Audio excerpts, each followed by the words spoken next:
അജ്മലേ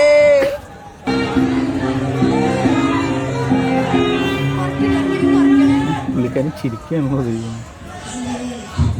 അജ്മലേ ആ പോയവൻ ഈ കിടക്കണവന്റെ ഫ്രണ്ടായിരിക്കും. ആ കിടപ്പ് കണ്ടിട്ട് അവന് ചിരി വന്നതായിരിക്കും. നേരെ പോക്കണ്ടോ?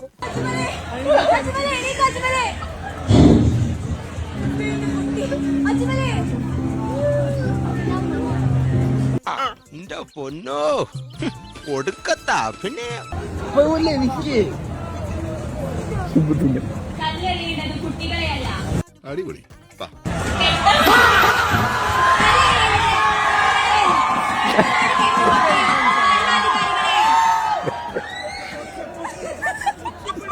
അമ്മാവന്റെ ഡെഡ് ബോഡി എടുക്കാൻ പോയതാ. അതിനെന്താ ചിരിക്കാൻ? എങ്ങനെ ചിരിക്കാതിരിക്കും? കൊതുകിനെ ഭയന്ന് കാളയ്ക്ക് ജീവൻ അർപ്പിച്ച ആ മഹാ മനുഷ്യന് വേണമെങ്കിൽ ഒരു നോക്ക് കണ്ടോളൂ.